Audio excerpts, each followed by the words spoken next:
All right, what's up, guys? First of all, I want to give thanks to this young lady right here.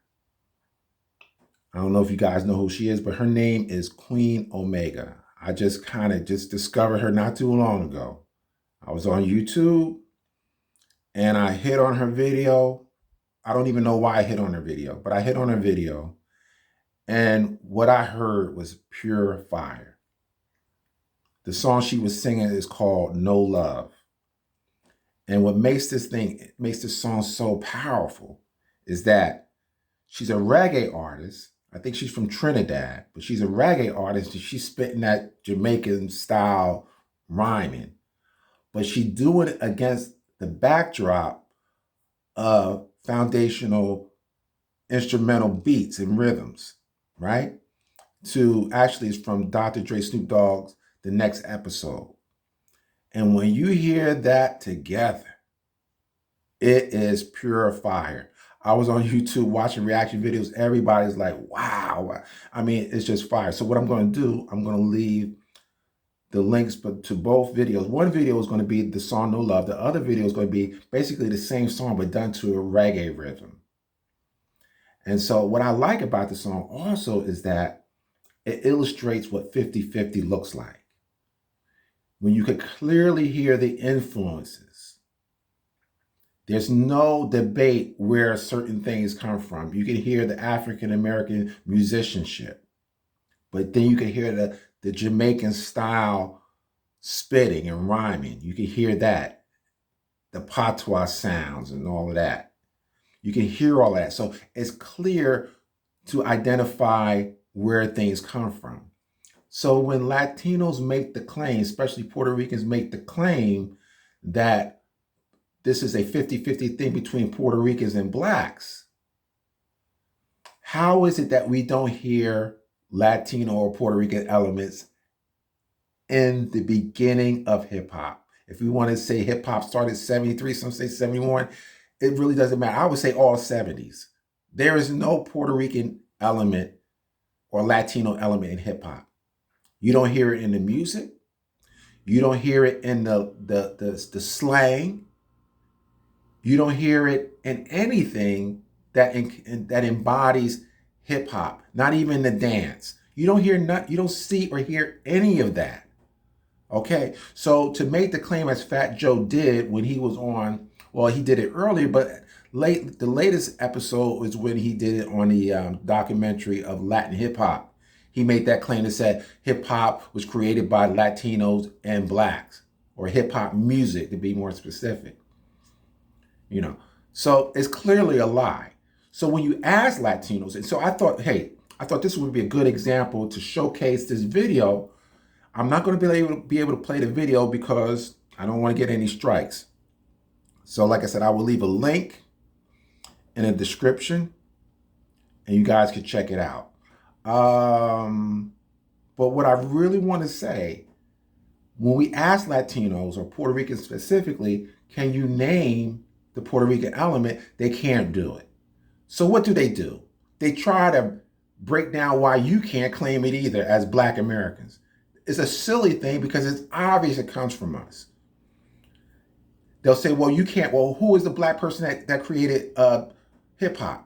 Of course, no one can name one particular person. Just like you can't name the Latino who created hip hop. But you could clearly tell where it comes from because you could see elements from hip hop in earlier forms of our music decades earlier. So it's clear where it comes from. Here's another thing we have to keep in mind. Hip hop was born out of hip hop. Hip hop was born out of disco because the young kids couldn't go to the disco. So they created something for them.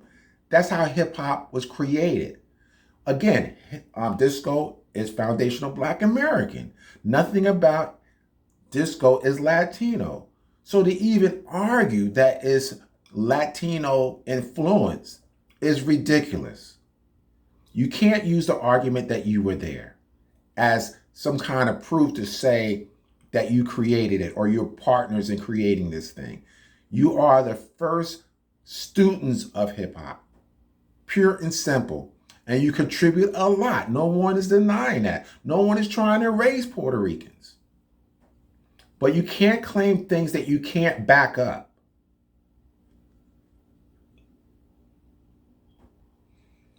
Now, when foundational Black Americans are asking Puerto Ricans to prove that there's a cultural element, again, they can't come up with anything. So when you guys raise that flag at the parade or anywhere you go, you're representing a national flag of Puerto Rico. You're not representing an American flag, even though you're American.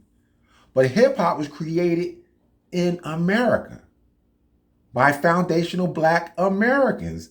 What does raising the flag have to do with hip hop? Y'all might be asking what I'm talking about. Let me show you. Here's a clip from a video, at least it's a picture, a snapshot, a screenshot of a picture of Dr. Colon video. And here he has a Sedgwick Avenue celebration. Where was Tyreek? That was his FBA, was MIA, you know, that silly video he made. Then he has Randy waving the Puerto Rican flag. And then on the right, you have Crazy Legs waving the flag after he does his breakdance thing. My question is, what is a Puerto Rican flag doing at a hip hop event? I'm trying to figure it out. Why? Puerto Rico has nothing to do with hip hop. Absolutely nothing. Why do some Puerto Ricans feel a need to wave that Puerto Rican flag at a hip hop event when there's no relationship? That tells me there's some insecurity going there. That people have to show the world, hey, we're here.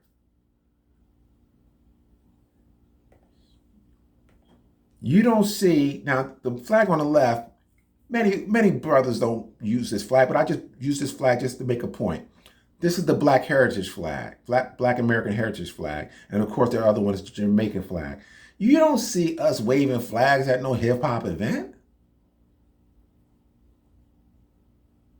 Because we're not insecure. We know our place. Let me speak for foundational Black Americans. Clearly, we know our place. I'm not speaking for Jamaicans because they can't make the claim either. But despite that, they're not out there waving the flag either. It's only the Puerto Ricans are waving a Puerto Rican flag at an American event, which is hip hop.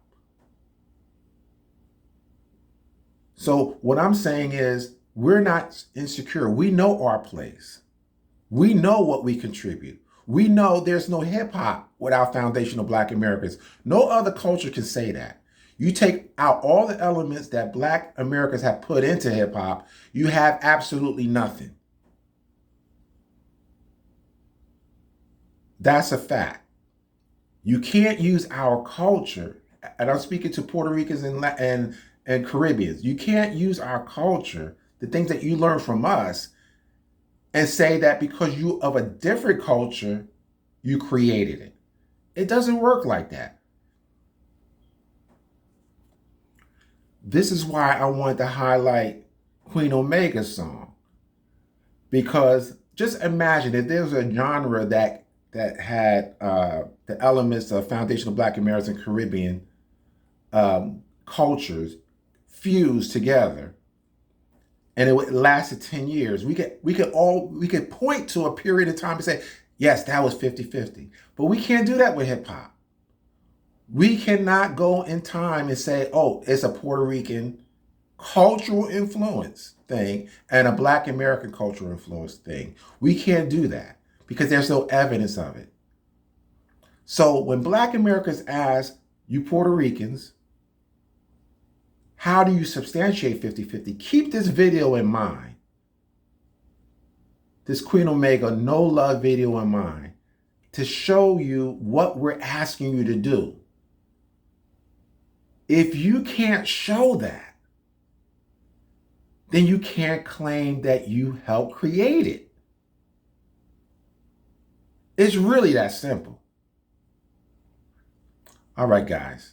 Peace.